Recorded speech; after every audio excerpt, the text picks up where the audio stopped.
Mr. Tom. What's up, Matt? How you doing, man? To exhale real quick. Okay, you got it. I'm doing good. How are you doing? I'm doing great, man. I'm doing great. Good. It's been a pretty good day. Oh, really? That sounds intriguing. Why is it a good day? Well, so I just did an interview, and I think you just did one too today, right? So it's both of us got one in. Seems like you can't throw a rock these days without hitting 3 idiots with the podcast, huh? Well, there's two right here, and then yeah. Right, so 4 idiots with a podcast. Yeah, totally. We've just squared that. That's hilarious. Yeah. So did it go well? It went great, man. The person actually owns a CBD company, and she's got a pretty interesting product. It doesn't smell like weed or medicine. Oh, what's it smell like? Kitty litter? This one smells like delicious vanilla. That's and I almost so I'm interested in seeing. Had I gotten it a little bit earlier, I would have tried it out before I went on our show. Yeah, sure. I mean, you got to sample the product, right? I mean, you definitely do. I mean, that was like a party favor that she gave me for doing her show. That's awesome. Local girl? No, out in LA actually. Oh, that's interesting. Yeah, cool. Well, that sounds fun. Yeah, I was actually coincidentally also on a CBD podcast. So seems like everybody loves weed. Seems like days. Everybody does. Actually, it's funny. I went to that trade show out in Vegas a couple weeks ago. I think I told you about. Yeah. And I was trying I tried a pipe, and the guy showed had the CBD flower, and the whole point of this particular pipe was that it preserves flavor, even though it's an incendiary device, right? Like, so you're using a so more of a vaporizer, but actually burning the herb. Yeah, exactly. And so so I lit it, and it was CBD flower, so there's no intoxicating effects. But I had just gotten off an airplane for 6 hours, and you're all like tied up from the plane, and like blah. Yeah. And like, I'm not a huge I'll put a lot of shit in my body, but you know what I don't put in my body ever? Advil. I don't know what it is. Like, I'm just not into the NSAID thing. And so like, I was there walking the show, and you've got that like from the plane, and this guy came along, and he was like our third booth, and it was like the best timing, because like 20 minutes later, half hour later, but certainly by like 45 minutes later, it's like I took like 1,600 milligrams of Advil. I was just like, my body was loose. I was like totally chill. And I was like, God, why doesn't everybody just consume CBD like daily? Like, why? Well, I mean, why not sell them in like 20 packs, like cigarettes? Right. I mean, like, I have some CBD flower, and I haven't really like dove too deep into it, because for me, like, it takes a megadose for me to get any effect. I mean, let's be candid here, and let's qualify this a little bit. I was not exactly bashful with my intake. I gotcha. So I would safely say that I probably achieved a fairly healthy dose, a therapeutic dose, if you will. Yeah, for sure. But yeah, so listen, I love supporting other podcasters. I love that you do it. I know this isn't this is hardly your first. This is definitely not my first. Like, we're all like just helping each other out. And I got to be honest with you, just to geek out on that for literally a second, I love it. I love it. It's so much fun. Everybody's got such nothing but awesome vibes. Like, everybody's just chilling. Yeah. I don't know, man. It's, we hear so much these days, like all day, every day. It's like, this politician's a douchebag, and this actor is like a misogynist douchebag, and this guy killed 15 people in an Amish you're like, oh my God, the world is a fucking horrible place. And then you see things like this where you're like, man, there's a whole nother version of the world that people are just being good people and talking about not everything is on fire. Yeah, right. Like, it's just, this is a great hedge for me against like the ills of the regular world, if you will. It's certainly keeping me from becoming well, no, I'm already radical. I violently radical. Yeah. Yeah, and like, it just is nice to know that the world isn't always burning down around you, and like, look, man, we've been talking a lot about COVID, as has anybody who's alive currently. but COVID really, the mental health thing is certainly not a surprise anymore. Like we all kind of know we're gonna about that. we're gonna see that impact for decades. Yeah, that's gonna ripple on as long as I'm taking that's oxygen. epigenetic now. As long as I'm taking oxygen. Well, that's a good. We talked about doing a show on that, because when you look at the Holocaust studies that are still going on, those hormetic stress responders that they got during the Holocaust are like, I think now at 4 generations epigenetically passed on. So like the question I'm curious about is exactly what you're just saying. Like 2 generations from now, do we still have like a subsect of humanity that's inherited this like hyper tolerance? Like, well, yeah, you know what's crazy, man? So I didn't get to read the article. I did tag it. But I saw the headline today, the term COVID baby. Oh, yeah. And their neurobiological effects. And I was like, oh shit, I got to read that. No, I've read a bunch. And then of course 10,000 things happen. No, I know. Yeah. I mean, so it is a different thing. I actually, it's funny. I experienced this at a liquor store nonetheless. So we were buying a bottle of wine. We were on our way to a dinner party, and I was buying a bottle of wine. And the woman in front of me had a papoose with a baby, but the papoose was faced outward, like instead of inward. So like the baby was doing the, can see the world. Can see the world. And we all had masks on. This was like maybe like right when you were allowed to leave your house, but it was for sure you needed a mask, like the baby knew I was smiling by nothing more than this. Your eyes. And while I think we all like can do that, I mean, that's why, we've talked about this before, but like all those like subconscious signaling that you do to outwardly and all that signaling that you pick up inwardly from another person, that stuff we know we do that. That's like beyond refute, but we do it with this, like with your entire body, your shoulders, your face, your, like the slight little tick in the curl of your mouth. Like, this baby nailed it through a mask. And you're like, that's different, right? Like that's different. That's not the same, right? What do they call those micro expressions, right? Like when you, But you and I interpret micro expressions all the time, but we do it with the full complement of opportunity, right? Like we do it where I can see your lips and your chin and your nose and your nostril flare and your eyes and your gaze and your, like all you can see through a mask is your eyeballs and your eyebrows. That's pretty much it. It's crazy. I was blown away by that. I was just like, wow, this baby is like a straight up ninja, because like they figured that out, but that's their only frame of reference. And think that baby has not known a world without masks. No, and that was where that's exactly right. Like, so the baby, as far as the baby's concerned, that's just how people look. Like, and it's, how wild is that, right? Like, I mean, how wild is that? I know this is completely false, but what if what if at some point there was a plague in the Middle East? Right. And that is why people covered their face. Right. And then that just stuck around. Like, it's like, like in Judaism, they talk about not eating pork, right? They don't do that in Islam either. But that was a health thing, so right? Like what if some of these rules started as health things? Sure. And just so much time passed. But it's just like it was written from a god who came down and decreed it so. But you're like, no, it's really so you don't get trichinosis. Like, it's so you don't have worms burrowing through your fucking body. Yeah, it's so funny. So hey, man, listen, I gotta thank you for bringing tonight to my attention again. Man, I feel like sometimes I whiff, and then sometimes I get something good. Here's I want you to set it up. Just like get us into it. Like set us up. Yeah. So like, Matt turned me on to this app called Headway, right? You crush these synopsis of books and they give you the main concepts and everything. And, I found this one book called Perception, and it discussed, I've got basically, minutes. It was, I guess I should go read Perception right now.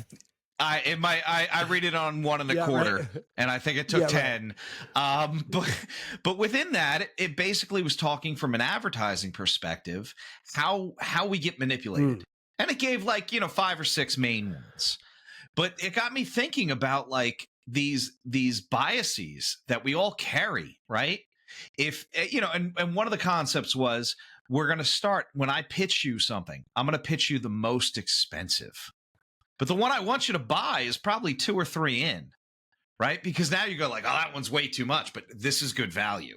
Interesting. Right? I've set this value for you, knowing like this is the sky and this is something that you can do. And then I realized, like, we're into so much out there shit, right? And as much as we want to say, yes, there's science behind all of it, yes, we've read studies, how much of that is our own confirmation bias? And there's so many different biases that we have as humans that, like, honestly, I don't think, if we were aware of them, I don't believe we would be in this position as a country right now. Oh, like we'd all be like, oh, I definitely have like some historical reference point that I'm thinking about when I'm dealing with this current situation. Or, I heard about a guy that I like that said this, so it must be true. So what was the book called? I'm in my Now I have to check, because now I'm going to just download it, because I'm like, you don't want to miss out. I mean, I do like this app quite a bit. I mean, because it is neat for the Influence, The Psychology of Persuasion by Robert Cialdini. The Psychology of Persuasion. Wow. And we're going to bookmark that. Okay, there you go. I can't wait to check this out, because if it brought you to this little thing, I'm very excited about it. Yeah. Yeah. And, I mean, this is something that I think, when you're doing anything like we do, when we're like looking for the next big supplement, or what's that next therapy that's coming around the corner, like for me, it's like, well, am I going to add this to the office? Yeah. Well, is it just because I want it? Is it because I heard somebody else said it was cool? Is it because it's a pricey item and I feel more valuable? What biases are playing when I do that? Yeah. Yeah. And so you sent me an infographic, and it's called 50 Cognitive Biases in the Modern World. And here's the thing. I've seen this infographic before. Yep. And I've read this several times. And it is actually one of the most interesting things I think I've ever read that informs my opinion of ingesting information. Because whether I'm guilty of 1 or 10 of these things that we're about to talk about, I am absolutely aware that they exist in myself, only because I have read this cheat sheet several times. Right? I like, this should be taught in schools. Be tattooed on your fucking forehead, dude. Like, there's no, like, every time you have a thought, you should be able to pull this chart out and go, oh, okay, which one is it? Which one is it? Let me walk this back before. Because here's the thing. If you have any desire to have an authentic conversation about literally any topic that exists, and you aren't self-aware that these things exist, then you are only dealing with half a deck. You know what I mean? Like, it is absolutely, like, then you're just marketing to somebody. That's what that is. You have one of these biases, you're speaking to this bias, and you're absolutely not at all tipping your hat to the fact that you're fucking biased. So like, if you can look at yourself through this, like let's just get into this, because like the first one. The first one is, I think, one of our biggest society problems. And it's probably no coincidence that they put it first, but fundamental attribution error, right? Yeah. Right? So specifically in here, it says we judge others on their personality or fundamental character, but we judge ourselves on the situation. The example they give is, Sally is late to class. She's lazy. You're late to class. It was a bad morning. And it's fucking perfectly quintessential of everybody you've met in the last 2 years. Well, and you've probably heard the expression, like when you're driving, if somebody's driving slower than you, they're a moron. If they're driving faster than you, they're a maniac. Absolutely. Right? Like it's I'm the one doing it right, or there's some reason absolutely why I'm not doing it, but this other person's just an asshole. This other person's just a dick. Yeah, I mean, and it's just funny because like right there, then alone, how many fucking people who are in road rage are fucking quoting fundamental attribution error, like zero. Cheater. The cheat there is zero, Tom. I will take zero. Yeah. So, but also not less interesting, the second one is self-serving bias, right? Our failures are situational, but our successes are our responsibility. How many people have you talked to in the last 24 hours that fucking suffer from this thing? I worked real hard and I got ahead. Right. And this person hit the snooze alarm and that's why they're unemployed. Right. like it is such. Right. Yeah. And listen, I don't want to turn this into a political or a fucking whatever, but like, does this not completely summarize all of Western society in 2022? I mean, every one of these just is like extra heavy. No, it's just so since funny. COVID hit. You're totally right. Like, and I think that this is where, it's funny. And as we keep going, and we'll put the link to this. We got to definitely put the link to this in the show. But absolutely, and we should give credit to this this guy Marcus Liu that published this. It's great. Yeah, and this is just I mean I don't know. It's great and it's got little graphics. It's super cute. Anyway, but like next one is in-group favoritism, right? So what could be more polarizing than a thing that's called in-group favoritism? You don't even need to know what that means to know what it means. I mean, the name says it all, right? You favor people that are a group opposed to the people that are not. Okay, you're one of us, so you must be right. Yeah, steal the vote. You know what I mean? Like it's all like, it was them damn Antifa. Yeah, right. Yeah. Antifa. Wouldn't have been my crew. Yeah. We're law-abiding citizens. No, definitely. No, we have to call you back though. We have a lynching to attend. Like, we have to get on over there. I don't know how the Antifa texted from my phone, but they've got ways. Yeah, exactly. And it's funny because these are in rows on my in the browser, right? And like the first row, the next one on that is the bandwagon effect, right? And fads, beliefs grow more as people believe them. Is there a time in recent past that you could remember where more people have been influenced by the bandwagon effect than right this minute in time? Look, man, I was even going to point to us here, right? Oh, yeah. No. Biohacking, man. Biohacking. That's a sexy term. Like, who's ever talked about that? We're all that? in. Look at that. What is that? Oh, you take vitamins, you get sleep, you exercise well, you do some therapies. Yeah. Well, that's... Oh, by the way, you're going to live to Isn't that what we're supposed to do? You lived 120.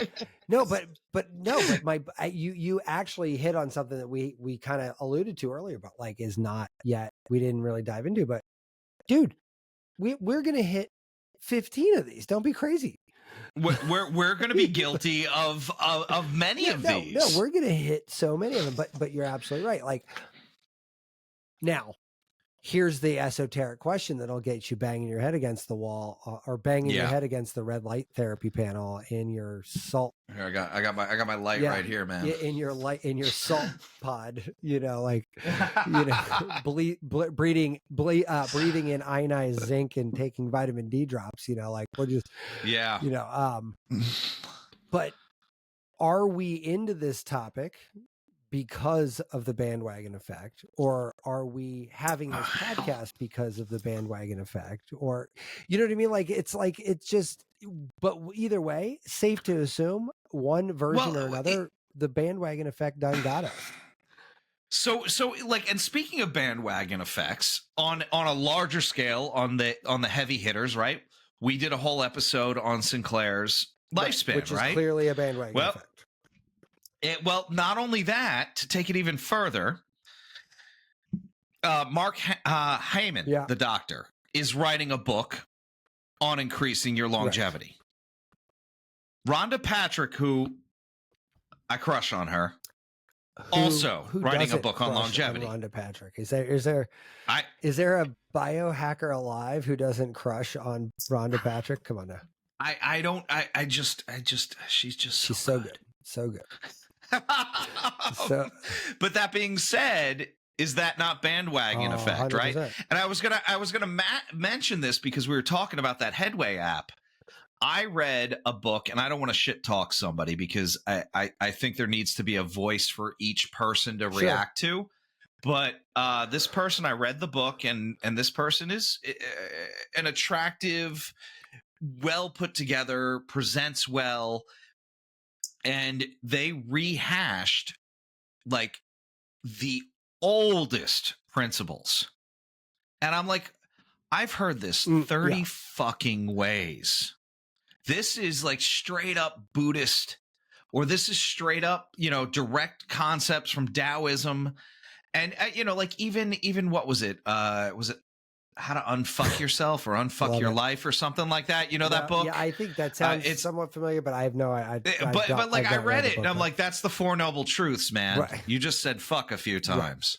Right. Well, it's like the guy we talked about on the diva, or what's that woman who died? And Guru Jagat. Yeah. Right. We did a whole episode on that. Like, that guy just took Kundalini yoga, was just sort of a fucking trash heap of Dharma and Taoism, and threw in a little new age funkadelic in there, and boom, boom, here's Kundalini. Shit is completely fabricated. Like, and look, does that add value? Does that take away value? No, but like certainly you end up, just.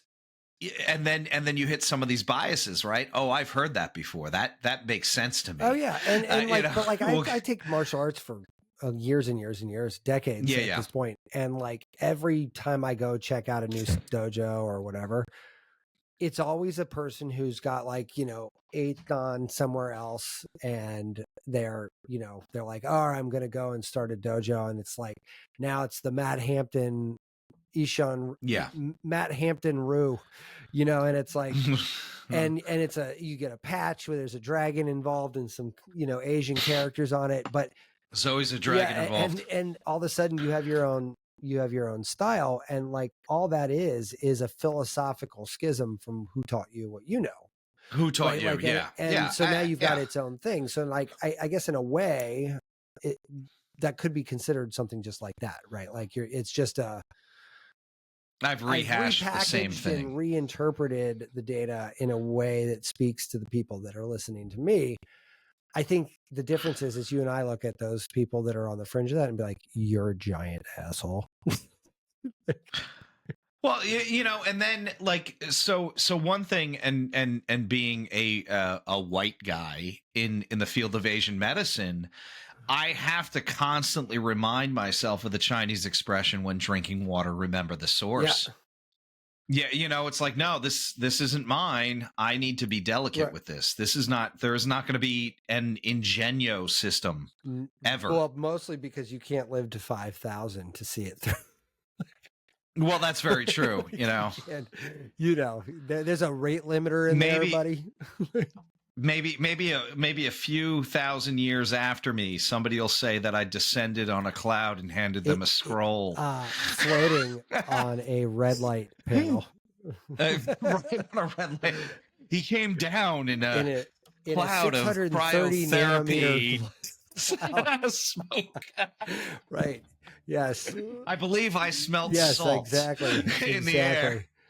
But like, so that's really funny. We're kind of making fun of it, but the next one and the last one in the first row was groupthink, right? And this is like the funniest. This is one of the more comedic, or one of the first comedic ones. The example that they give of this: Sally wants to get ice cream. Francis wants to stop for T-shirts. You suggest getting T-shirts with pictures of ice cream on them. And I'm like sitting there going, this is every asshole who is what you and I were just talking about in a joke. Absolutely. This is like what they are doing. And oh my God, that one made me laugh for a while.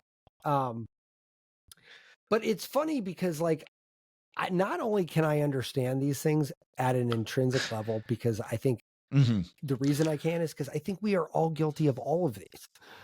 Like, absolutely, it's crazy to me. Halo effect. If you see a person having a positive trait, that positive impression will spill over to their other traits. This also works for negative traits. Taylor could never be mean. She's so cute. Like, every hot person you've ever talked about and we've ever made fun of on this show about like being hot in a bikini and like being in a room with like a plant behind you that's from IKEA and all of a sudden you're a yogi. Yeah. you know, like, Oh, I was gonna go even darker and probably get us blacklisted. Where I was like, basically cops kill an unarmed dude, right. and then here's a photo of some cops buying ice cream for a black girl, and it's like, yeah, that doesn't right. Those two things don't cancel each other out. The next one on here is moral luck. Better moral standing happens due to a positive outcome. Worse moral standing happens to a negative outcome. X culture won X war because they were morally superior to the losers.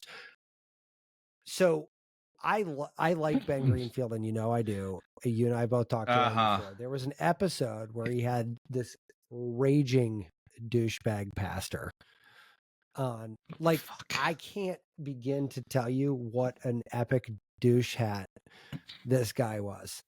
He told a story about the Christian revolution. What was it called?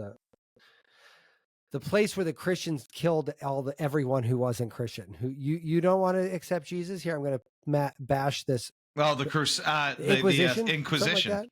I don't. Yeah. Yeah. Not a. Mel Brooks did a little skit on that. History of the world. History of the world. So the Inquisition, these people here we went and they went to a Viking town, and there's 1,000-year-old tree. Like, this is like Avatar type tree, right? And it was not only this gorgeous visual, reward for living in that space. I mean, it was a beautiful, beautiful tree, apparently. Like they described it. Obviously I didn't see it, but they're describing this giant, beautiful tree. And they say, in there is also the seat of our main deity. So not only is it pretty to look at, but it's their religious center. So it's a cultural center from a secular point of view, and it's a religious center. When they wouldn't convert, these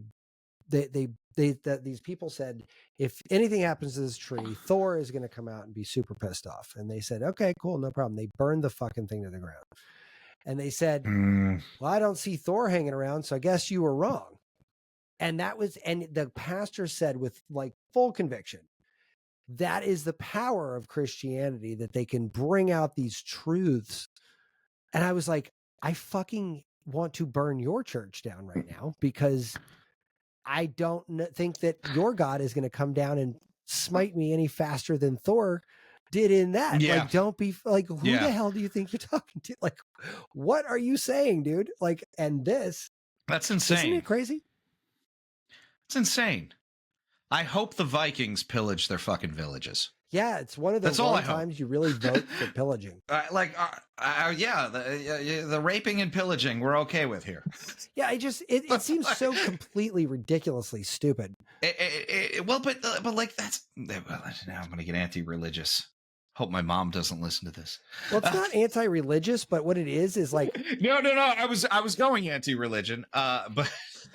I'll back. But here's the thing: like, if a religious zealot was to read anything on here, they wouldn't even understand the significance, because that type of personality is not even aware that they are leaning that far in that direction. Like, it wouldn't even occur to them. Hold on, man. That's the next row. Sorry, got it. I just jumped ahead to naive realism. We believe more people than believe us than is actually the case. Well, and this is I don't know anybody that voted for Biden. Yeah, right. Right. I mean, it is absolutely like, this happens And you know where this one happens a lot? This is like the swim team parent, like, cadre of people that are like, oh man, that kid's a fucking lunatic, don't you think? Like, everybody says so. Like, like that's like this is the one that like almost every little suburban person I've ever met this is like tattooed on their forehead. They're like, everything I say and do has false consensus written all over it. Like, curse of knowledge, right? Sometimes we know something, we assume everyone else knows it too, right? Alice is a teacher and struggles to understand the perspectives of her new students.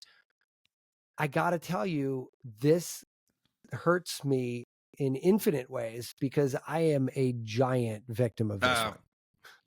Are we victims or are we propagator? But I know exactly what you mean. I said something to somebody the other day, and I wasn't trying to talk down to them.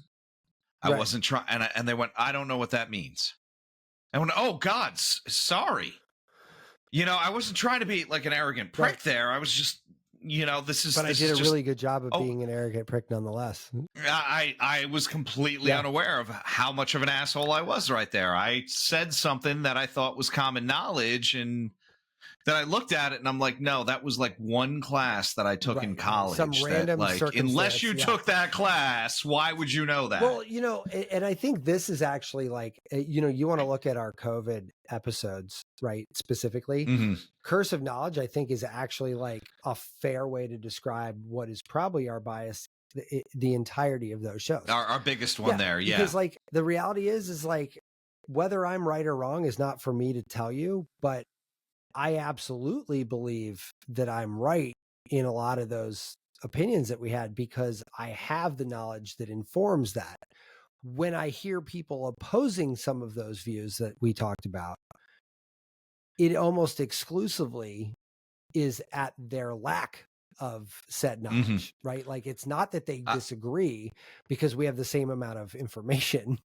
It's they disagree because they have zero information, and what little they do have is off of Fox News or CNN, and you cannot possibly, and that, and you know it talking to them, but you can't say that to somebody and not look like a complete asshole. Absolutely not.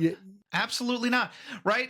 And that seems to be one of the arguments, like, oh, you guys think you're better than everyone else. You think, and it's like, is that it? Or is there some knowledge that somebody has? I'm saying it could be both. I think I'm a piece of shit. What I would say, though, that's another episode. Yeah, right. What I would say, though, is that probably the worst one on this list that we both suffer from is this one, because this show wouldn't even exist if everybody just had the information that is out there. What if they all do and no one listens to this, man? I'll be honest with you. That would be okay with me. But because again, I don't do this for anybody really. I do this because I do think that there's a lot of topics of conversation out there that are not being talked about, that I think we could absolutely talk about, but we present this data through one or many of these fucking biases every time we have this conversation. Absolutely. The next one's. Well, I mean, how can you have a conversation without bias? That's actually a better question, and I was going to get to that when we got to the end of this. But like, is there even a possibility of having an unbiased anything? Like, you and I couldn't have a conversation that wasn't biased, because I can't say false consent. I can't address the false consensus, the moral luck, the in-group favoritism, the fundamental attribution error. Like, I can't like fabricate that, right? Like you can't possibly have if you had a conversation that addressed all of those things, it would make no sense. That's very true. And not to mention the linguistic gymnastics required to pull that off effectively would be breathtaking. I feel like it would be almost emotionless. Yeah, right. Or that, it would be just people stating facts at each other. That both of us know. It was red. I know that because it was Pantone PMS 105, which is universally agreed upon as red. Thank you. And then the response would be, yes, that was red. That would be the conversation. Right. It would be the least exciting tete-a-tete in the history of mankind. No one's going to go, no. Yeah. Right. And then that leads us into the last of the second row, the spotlight effect, right? We overestimate how much people are paying attention to our behavior and appearance, right? Like, you know, we have a podcast with 0 to high single-digit listeners. Yeah, absolutely. It's amazing. So I'm not super under any misconceptions on this per se. So you mean Joe Rogan's not going to come after me? Probably not. No. Have you ever seen that? No, I don't think so. What is it? Progressive commercial with the Mayhem character. He's like, yes, this is going to get tens of views. That's great. I absolutely lose it every time that commercial's on because I like that. I joke with my kids about that. I'm like, my podcast is going to get tens of views. It's going to be somebody's going to listen. So funny. It's absolutely hilarious, right? All right. So, okay, here it is. I think it's your row, Tom. Availability heuristic. Man. We rely on immediate examples of what come to mind while making judgments. Where have we seen that before? When trying to decide which store to visit, you choose the one you most recently saw an ad for. I mean, is there a more succinct description of capitalism in the modern age than that? I don't have to be good. I just have to be in front. Yeah. Right. Defense attribution. A witness who secretly fears being vulnerable to a serious mishap, we will blame the victim less and the attacker more if we relate to the victim. Yeah. Tom, I think they called that COVID, but I don't know. This one was changed to everybody in COVID. Am I off? Yeah, I believe that isn't wrong. This one is absolutely. So again, I think what's interesting about this list is as we keep going on here, it's even more apparent how much these things should be part of like general. It should be like you learn your name, you learn your parents' cell phone numbers and maybe their email addresses, and then you learn this. like order of operations for being alive. That is them. Like, you know, this is, and it should be presented as some shit's going to come out of your mouth. Oh yeah, right. And it's going to be one of these at least, at a minimum, right? And you know, yes. Okay. So the example of this, I was just reading it because I wanted to make sure that we heard this one. But Sally sat too long at a green light because she was playing with her phone. She got rear-ended. Greg, who is known to text and drive, got out and yelled at the other person who smacked into her. And I'm like, that's everybody I talked to today. just you know, succinctly, everybody. Like, so. Yeah. This is I and I hate to say this. This seems very churchy to me too, where it's like, oh, look at them, they did this, and I'm like, wait, hold on, didn't you just? Yeah. I swear to God, you just said that. Right, and like, so you know, it's funny because the just world hypothesis, which is the next one, is the next one a different version of that exact same story, right? It's just it's saying like that we tend to believe that the world is a righteous place or a just place, right? So we assume acts of injustice are deserved, and like, what do they say? An eye for an eye makes the whole world go blind, and you know. Yeah.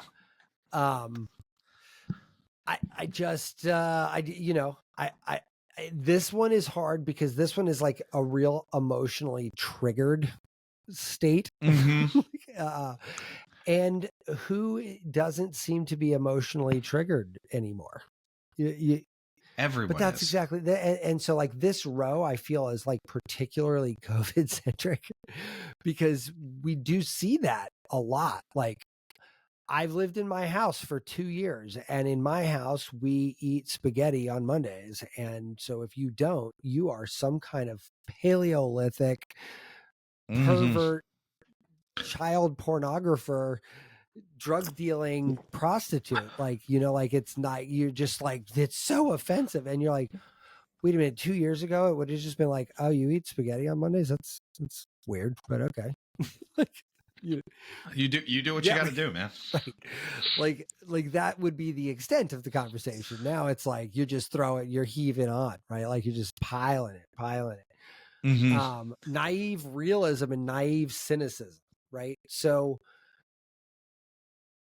those were interesting to me, right? Like, so I never really thought of these two. This is very Matrix it is centric. Definitely, and like these were the two most interesting for me on the entire chart, because like I have never really even considered what these are. And like, so they describe naive realism and cynicism's obviously just the opposite, but we believe that we observe objective reality and that other people are irrational, uninformed, or biased. Now, we kind of did talk about that a minute ago, like the people driving slower are assholes and the people driving faster are maniacs. So we did talk about that. I guess I never thought of that as a unique bias per se, right? Like it never occurred to me that was a bias. It just meant that like other people were shitheads and maniacs. Like, and cynicism is just the opposite. And that like, except, I mean, I guess it's the opposite but like on top of that, you sort of bring in the observer into it as well in cynicism. So like you're bringing in like, not only are those people crazy, but the person who's saying this, like they are also personally nuts. Like, so these were interesting because I never really thought about classifying that. I think this is the thing, right? I mean, the biases that we're unaware of are probably the ones that we're most susceptible to. Right. So you're right. And now we get into like the next layer of this, which kind of goes into. This is such a good chart. That's great. Man. Yeah. So the next layer of this, and I don't even know, we should call this out, that I don't actually know that the chart was laid out the way we're interpreting it, but it does seem to me it seems to have a flow. Right, that each row of these is actually feels like there's a rationale, like an unspoken rationale towards why these are grouped the way they are. Like, I'm like, all right, well, those look like they should belong together, and then we kind of move on, like the 4A effects. I assume, I'm not sure if I'm, mutilating that, but it says AKA the Barnum effect. It says we easily attribute our personalities to vague statements, even if they apply to a wide range of people. So I got to make. I saw. Have you heard of the Great Randini? He was out there to try and dispel magic and hoaxes. He handed an entire room their individualized horoscopes. Had everybody read them, ask them questions. Does that sound like you? Yeah, it totally does. Okay, now everybody swapped their paper with somebody else. Everybody in the room had the same horoscope. Yeah. And that's exactly what this is, right? We're going to make and God, I feel like psychics do this sometimes. No, they do it all the time. Their whole career is built on this. What are you talking about? I don't know, because I'm biased and I want to believe that some people really have a gift. No, that is not a thing. I don't know, man. I saw a Netflix series. Was it called Goop? It was by Gwyneth Paltrow. You're like, I'll swing at her all day. I think I can kick her ass. I don't know. She might win off your ass. Gwyneth Paltrow's ass. She might win off my ass. But like, I'll be honest with you. I'm a giant horoscope nerd. People I mean, those things got me my entire life. Fortune Listen, man, the number of times I say, brother, I'm looking at on my monitor. They're not even Chinese in origin. Listen to me. 1, 2, 3, 4, 5, 6, 7, 8, 9, 10, 11. I have 12 fortunes taped to the fucking monitors in my office. As long as it's just because if you add the words in bed, they're really funny, then it works. Yes. Problems are only opportunities in work clothes. In bed. In bed. Very true. See, it works all the time. Literally 100% of the time. Yeah, I get you. But like this one, I have to actively combat not being a victim of the Barnum effect. I get that. You know what I mean? Like I have that. to work hard to not do that. And I'm not even sure how much I'm capable because I am such I fall into that so very easily. Yeah, I get that. I totally get that. And I mean, that's the thing. If I make something vague enough, it sounds believable. Well, the next one, the Dunning-Kruger effect, is very fascinating because to me, all this is a rehash of basic martial arts principles. Right? Like, and that shit is 5,000 years old in history. So like, I don't know who Dunning or Kruger were, but I'm curious where this came from because jiu-jitsu has been talking about this shit for literally 5,000 years. This one I talk about a lot. Right. I know 2 double board certified doctors. And I remember asking one of them something once. And she goes, "Oh, I think it's this, but I don't really know." And I'm like, "Are you fucking kidding me? You could write a book on this." Right. And then I had somebody that like had overheard the question, and I'm like, I think they barely made it out of high school, and they're telling me all about it. Up. Yeah. And I was like, right. When did you go to med school? So this one, so what it says for, I realized we didn't really say what it was, but it says the less you know, the more confident you are. The more you know, the less confident you are. And like, it's funny because everyone says that a belt, everyone's all obsessed, especially suburban white kids are really obsessed with a black belt in karate or, whatever. And my sensei used to say a belt just holds up your pants, like he's like, being a black belt isn't a belt status. It is a way of living a life status.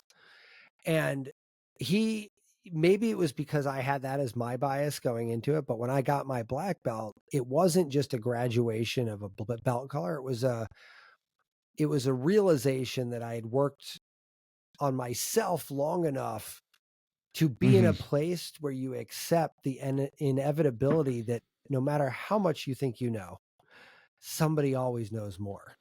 And so you should never lose the requirement of knowledge acquisition because it never stops. And only an idiot stops learning. And so that there is no I know it all. No. And so this concept is actually very near and dear to my heart because I not only am affected by this, but it's part of my DNA. I'm like, the more I know about anything, the more I recognize that there's probably that many more opinions on the same topic out there. Like that is just a reality of the world. And that's not a bias. It's a recognition that is the way the world works. I think like we've gone through quite a few of these. This has 50. No, we said we weren't going to go through all of them. There's no, definitely not. But like I'm looking around and going like some of these are really good. Actually, that book I told you about, the Ben Franklin effect. I don't believe they name it the Ben Franklin effect, but we like doing favors, and we are more likely to do another favors for someone if we've already done a favor for them. Interesting, right? Yeah. So that like Can I borrow a pen? Yeah. Can I borrow some money? Yeah. And then this one, the tachypsychia. Our perception of time depending on trauma, drug use, and physical exertion shift, right? And if anybody's ever been stoned and you think you've had the fridge open for 10 minutes looking for something, and you look over at the clock and it's been like less than a minute, you know what that one is. No, absolutely. Right. But yeah, man, I think we should just cherry pick some of these fun ones. Zero risk bias. We prefer to reduce small risks to zero, even if we can reduce more risk overall with another option. You should probably buy the warranty. That's amazing. That's hilarious. Yes. Again, that's fucking hilarious. Okay. And this is another one that was covered in that book, authority bias. We trust and are more often influenced by the opinions of authority figures. But you know, it's funny. I have a client friend, a networking friend, I should say, who owns a security company, digital security company, not like okay. Arms, hospital system, big client of his. He put on a really expensive suit, like, one of those like $5,000, custom tailored, crazy suit. Like he looked amazing by his description. And he paints this very vivid picture because the story is absolutely breathtakingly demonstrative of this particular bias. He walks in with a briefcase, and in the briefcase was a bunch of tools that could break into shit and cause some havoc, and a laptop, and he could do some damage. He walks in just because he's in this dope ass suit, walks through like multiple layers of security guard. Now we're talking about hospital security guard, so it's not Fort Knox, but he was able to actually penetrate to the innermost secure area without showing ID or being asked for it even one time, because he had a briefcase, a really nice suit, and walked with authority through the hallways. Yeah. And he was like, guys, you failed your security test in the most amazingly glorious ways that somebody could fail this test. Like, and it's just funny because you're like, yeah, I don't know that I would question some fucking dude rolling past me in a $10,000 suit or whatever, like with a briefcase. Be like, nah, he looks like he belongs here. Stereotyping. I don't even need to talk about that one. Like, no. Like, like, no, I and one another real big one is obviously confirmation bias. Oh yeah. We link to those things that tell us what we want to hear, what we already believe. Right. And what was and then this one, the Zygarnik effect, where we remember incomplete things more than completed ones. Greg feels guilty for never getting anything done until he sees all of the tasks he's checked off his task list. I mean, if I want to get anything done, but I'm lazy, I'm fucking leaning in on Zygarnik effect. like, lean me in, buddy. The Ben Franklin was on there, right? Yeah. And here's so there was actually, and I just was reminded by scrolling down, but pessimism bias and optimism bias. So these were two interesting ones for me because placebo effect, we've talked about a million times. Power of positive thinking, neurologically speaking, absolute truth. Like there's no, and again, and let's Venn diagram, Tom, some too much knowledge bias, and say like, well, if I know all these things are true, then optimism and pessimism bias are real, like, real absolutely problems. Pessimism bias is they call that the nocebo effect.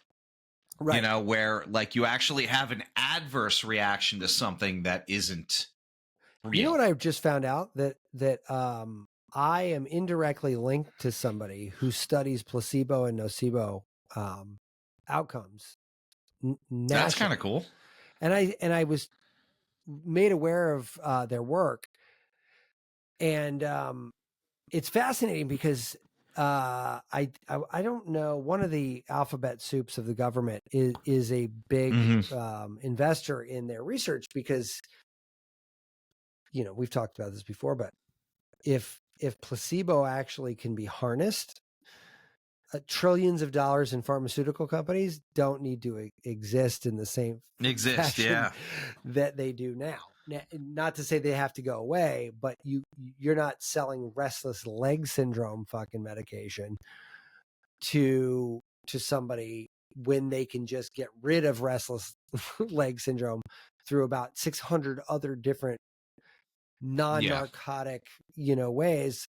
One of the biggest being placebo effect. If you eat this broccoli, your restless leg will go away. 100%. We have clinical trials. You pop like a floret of broccoli, and all of a sudden next day you're like done, and you're like, man, it was great. I did this broccoli. Well, yeah, I mean, that was the thing about restless leg. I mean, for years, people were coming in and they're like, you know what works? Irish Spring, bar of soap, bottom of your bed. What? Yeah, you got to take it out of the box. You throw it under the covers. How does that work? Placebo. Oh, that's it. Like, I mean, that was, I heard that from several older people. That's so funny. I found this on the internet and it actually works. That's so funny. So now all of a sudden everybody's putting Irish Spring under their pillow, and Irish Spring was great. Irish Spring made some money that year. I was just going to ask, like, is Irish Spring behind it? Like, did they spread this in the first place? That is genius if they Can were. You imagine if they were exposed as coming up with that? Like, who's that marketing guy, right? Like, I mean, I tend to believe, talking about biases, that it was probably a doctor that was just like, I got to get this fucking patient to shut up. No. It totally has to be Irish Spring. There is a chemical, and then they just put the box up there. Like, they picked like the 13th 15-syllable word that's in the soap. They're like, you know how Irish Spring is green? Yeah, that's that. It's got to be green. Right. Yeah, right. Yeah. By the way, I'm not related to anything. Irish Spring is like the best smelling soap on the planet. Like, that shit is, I don't know, shit man. is legit. Come on. I don't know. I don't want to smell like anything. I know. I don't use it. I haven't since I was a kid, but the smell of it, like, we have, we got a sample of it sent in a grocery order, and those little tiny super small bars. I opened it up and I smelled it, and man, talk about taking you back in time. It is the same smell. The same smell, and man, what a super time machine rush for me, man. Like, I was like literally instantly back to like Boy Scout camp, like as a 10-year-old with this like Irish Spring in a fucking soap box that my grandparents put in there. Yeah, the plastic one. Yeah, the plastic one that like clips shut, and you're like, dude, and it like, boom, in 1 second, I'm back. It's crazy. It really is intense, but anyway, yeah, man, thanks for bringing this up, because I think we definitely put it out there. But I guess what I would be, my parting thoughts on this would be, I really do wish we could all take something like this a little bit more seriously, because if we have conversations with others and we kind of had flashcards up, and you're like, especially if it's like a heated exchange, like if you don't really agree with the other person, or you both should be forced to look at this chart and be like, your opponent is guilty of one too many of these biases.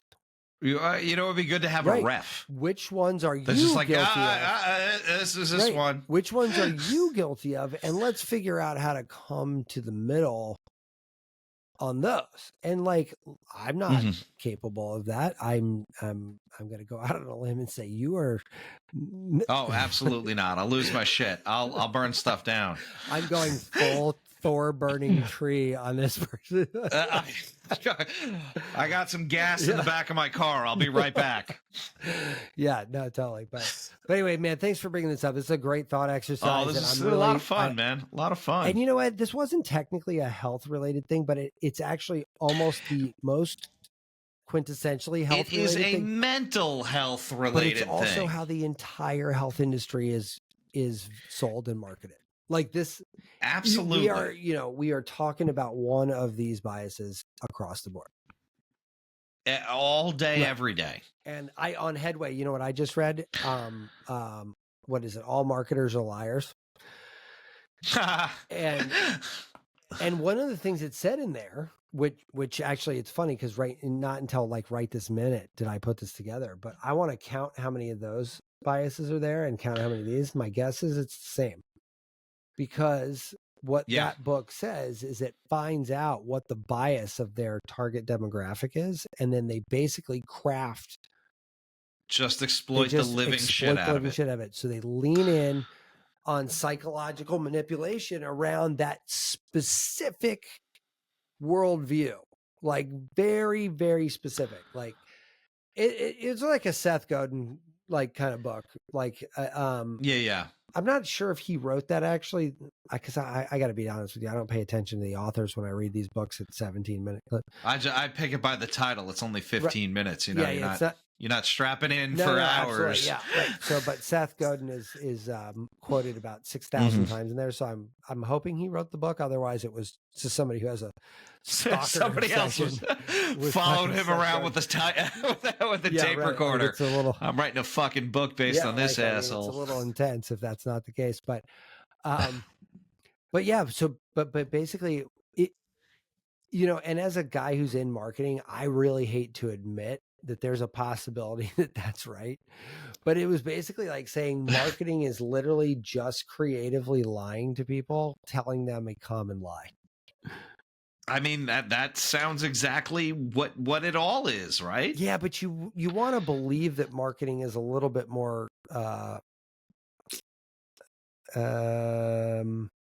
authentic than that. Ethical? Authentic. You know what I mean? Like, but like that book's not wrong. Like it's not wrong. So, anywho, what are you getting into these days? What you got? Oh man. So I've got aside from International Man of a podcast interview. Podcast interviewing. Let's see what's coming up. I think this weekend it's nice. I'm going to catch up with a friend of mine who's a PA, who's an absolutely fabulous functional medicine practitioner. Oh, I love it. And we're going to talk shop. She's going to come kick the tires on a few of my services. So I'm super excited for that. Did we, is this the same one you and I talked about maybe getting on the show at some point?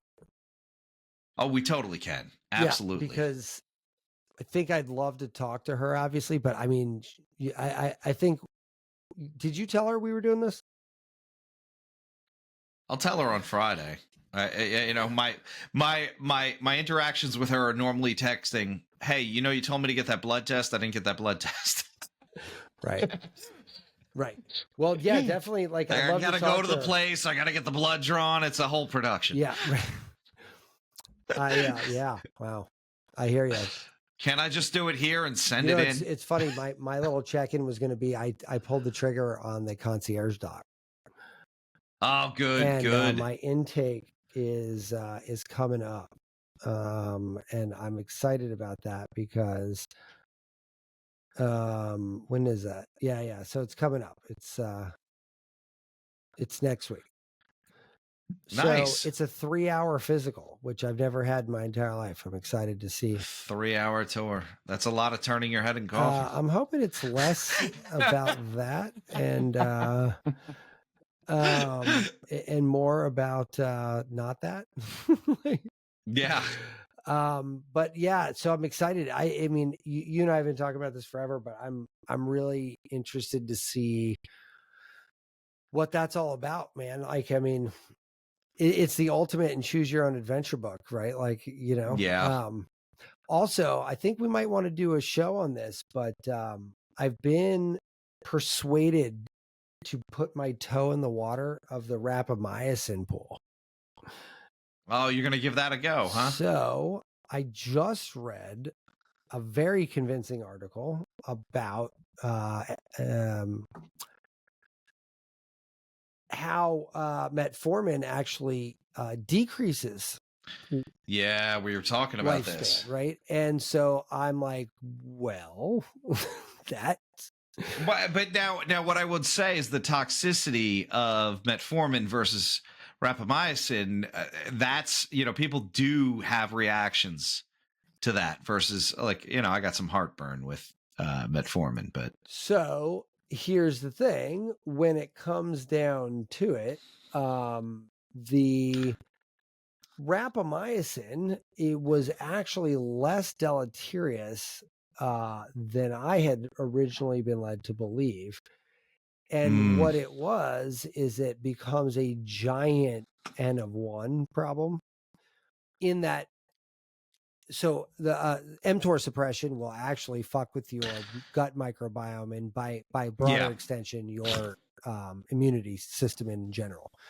So a buddy of mine who's been involved in rapamycin testing on himself, N of 1, world, is in a Facebook group with like 800, I think he said, other people taking rapamycin. He's been in it for 18 months, I think 19 months, like long time.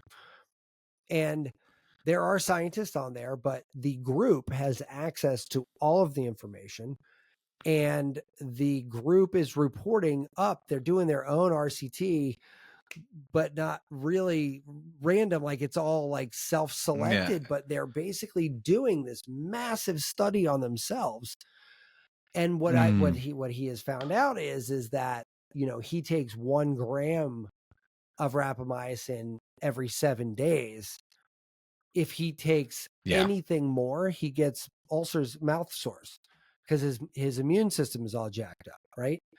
So I was like, so tell me about that. He goes, I did a ton of experiment. I came down to 1 gram after I went up to 2 grams because 500 milligrams was working out fine. I went up to 2 grams and got an entire mouth filled with ulcers, like literally like, wow. And I was like, well, how did you even know that was related? He goes, because I've been in this board and I'm not the first person that's had it. So what I'm actually very curious, I'm trying to get him on the show to talk about this because this idea of being in a group, like, look, 800 participants is a fucking massive study. Like, compared to most biohacking things. Right. That's what I'm saying. Like, can you imagine if you had a 700 person sample group on fucking anything we talk about? Like, usually the sample groups are like 5, 8, 25. like 50 on a good day. Like, there's not, I don't know, 700 person studies. Who the fuck affords that? So anyway, what he found out is almost no 2 people in the group have the same dosing regime, right? So like this guy's on 500 milligrams every 8 days. This woman's on 2 grams every 3 days. Like everybody's on a different amount. And what it is it's a constant experiment to find out what your threshold is, because the more rapamycin you can take, the more mTOR you can suppress. So on the one side of it, you're motivated to kind of optimize your dosing. But if you go too far, then you have immunosuppression issues. Immunocompromised. And now you're sitting there going, well, maybe that's not super great either. Like, what good is living to 150 if I have fucking canker sores for the rest of like that doesn't sound right either, right? So, but like we just to self-reference back to the lifespan thing that we talked about, like that book was quite candid about the ups and downs and the perils of rapamycin. And I think he called them rapamycides or whatever, like these sort of like rapamycin-like compounds that they were talking about. And what do they call it? Rapalogs or something like that. Like something, whatever that word was, it was like, rapamycin adjacent. Well, I think what he was kind of pitching there was like, I'm hoping for something safer. Oh yeah. So I think what I'm saying is I think my friend's group has kind of found the safer version. Like, oh wow. In the sense that like the answer is dosing experimentation. Like basically up your dose until it hurts and then back off a little, and that's your number. Like that seems to be kind of like and again, I'm just kind of dipping my toe in the water in here, but I'm interested. Yeah. Because it's a fascinating compound that like gets kind of a bad rap. And I'm just actually curious because my buddy is all in on this, man. I mean, he's like, well, is that a bias too? Because we're talking about something that suppresses the immune system. So it must be bad. Well, here's the thing though, like mTOR is also used in the product, like it helps your body heal. It's also responsible for every anabolic effect that you have from a muscle building and that, again, the repair, right? Like all that stuff. So you don't need to be a fucking like, too bright of a human to understand that like if mTOR is the thing responsible for those things and you inhibit mTOR, well, those things are going to go down.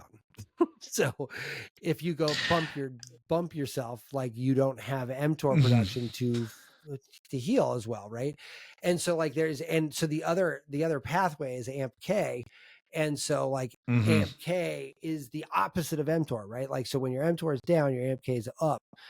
AMPK is not life extending, but it's also less inflammatory and it's less, because like you're not building that.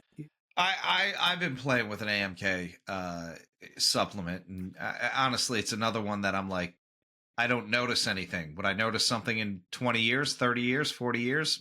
I don't know. So as long as if the probably won't order it again. is boosted, it doesn't really. It's like taking vitamin D without vitamin K2, right? Like, like if your AMPK is boosted or otherwise modified, but you're not down regulating mTOR, like there's no real reason. Because if your body's just producing mTOR as a result of like the exercise session that you're in right now, well, then all the AMPK in the world's not going to fucking matter because it's just going to be canceled out, right? Like it's not, and I don't want to, it's not as easy as that. It's not like, it's not literally canceling out, but you know what I'm saying? Like, it's like, you're not really optimizing it.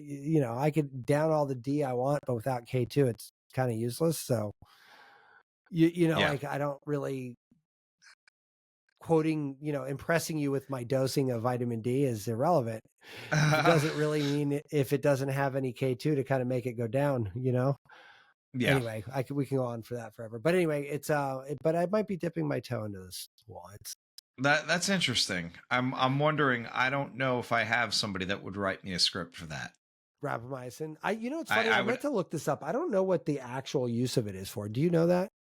I think it's post-surgically to like organ transplant and everything. It is, but that's because it suppresses your immune system. Like, so that is from an immunosuppressant standpoint, I totally get that, but it's because it like carpet bombs your mTOR production. So. Master regulator of cell growth and metabolism. Deregulation of the mTOR. Okay. Discovered as an antifungal metabolite. There we go. That was it. Interesting. Yeah, I didn't really know what it was used for. Honestly, I mean, I only ever really hear about it in obviously the biohacking, context. Yeah. So, like I actually found out what metformin was used for like long after I knew what it was used for in the biohacking community. I had no idea. See, and I only and I knew that one just because I have like so many patients with diabetes. Interesting. Interesting. That makes sense. It's the most popular diabetic drug, right. Basically. Right. Well, listen, man, another happy conversation in the books. I appreciate you there. This was a great find. Thank you for reintroducing me to it. Good times. Cool, man. Well, listen, until next time. See you next time, man. Be subversive, irreverent. Health is wealth, but you knew that. Everybody knows that. But so is following us on social media at Irreverent Health. And check out our website for more exclusive content at irreverenthealth.com. Oh, I like this. Thanks for tuning into this episode of Irreverent Health.